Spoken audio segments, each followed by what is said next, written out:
What do you think a nation should be like? Do you think they should be like a zoo, where everything's controlled? The animals are kept in climate control conditions. It might be well run, but there's not much personal freedom beyond the cages. And as a result of that infringement of personal liberty despite the well-fed conditions, what about the wild? Let the animals roam as freely as possible. Oh dear, that's too much freedom. No, no, no. One cannot support anarchy at all. What about 1984 style infringement of civil liberties? People are selfish. People don't need the luxuries of our present time and our present day. They need the boot of the state. They need the state and Big Brother to tell them what to do, what to think, and what to see. If 2 plus 2 means 5 rather than 4, so be it. No, my friend, I don't want dictatorships. I just want a decent society where everyone could live, but there's not too much freedom, or too little freedom. I don't want cameras in my room. I don't want anarchy in the streets. Is there a middle ground? Well, I've got a solution for you, my friend. It's a school. But it's boring, some might say.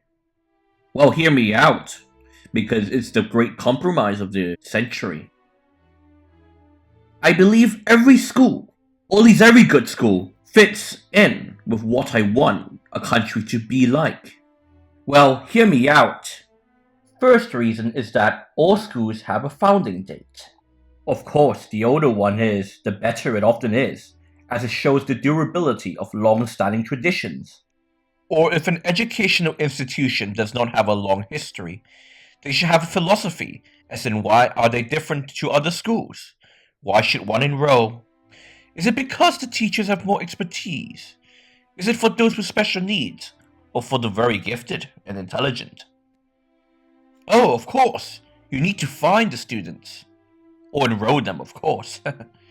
Ideally, all of them will at least have good conduct, a desire to learn, and amalgamate into the student body.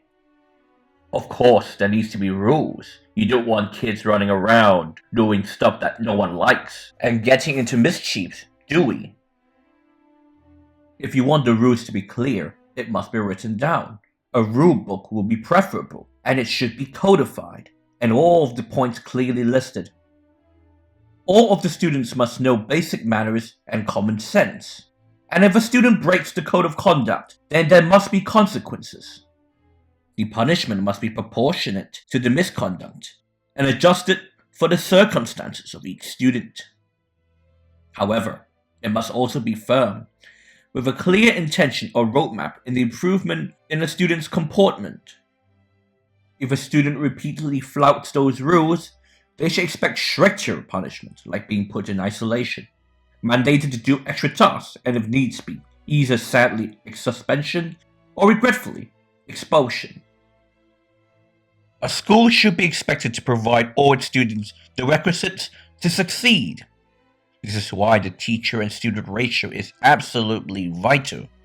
Ideally, one where there is socializing and the ability to make friends without compromising the ability to learn via overly large classroom sizes and too few teachers. Every school has subjects, clubs, the dining room, and if a student is in distress or is being bullied, a place where there is solace for whoever seeks it. Homework exams are an essential part of the school curriculum. There must be a reward system. If a student does better, they get higher marks, or even in the honor rolls. If a student does poorly, either punish them or assist the student in improving. All the same standards must be rigorously enforced, and all students must follow the rules, with no exceptions. Oh, you think the teachers will be exempt? No, no, no. They will also be expected to follow all the same rules. If there is a ban on swearing in class, all teachers and the headmaster must follow as well. After all, we're all human with the same biology. There also must be an obvious hierarchy or command structure, with the headmaster being at the top, the deputy head, the senior leadership team, and of course the usual subject heads and everything underneath it. For the student body, There can be the head of house or student mentor, with high achieving or well behaved pupils being shown to be an example to the whole body. While a structure is vital, feedback, of course, should be imperative, especially via the parents or guardians of the pupils. There needs to be an absolute liberty for anyone to voice their opinions on the way the school is being run, so long as one is engaging in good faith discussions and good faith criticism. Parental involvement should also be welcomed, especially in the school boards, and especially via a means for feedback. Parent-teacher meetings or school open days must be held very often, or at least often enough, so that the parents knows what is going on in schools and know their own sons or daughters' progress in the classrooms. But all of this is very expensive. Where will you find the budget for all of this? As a result, there needs to be school fees, or at least the fees need to be paid off, and the funds need to be available for such endeavors.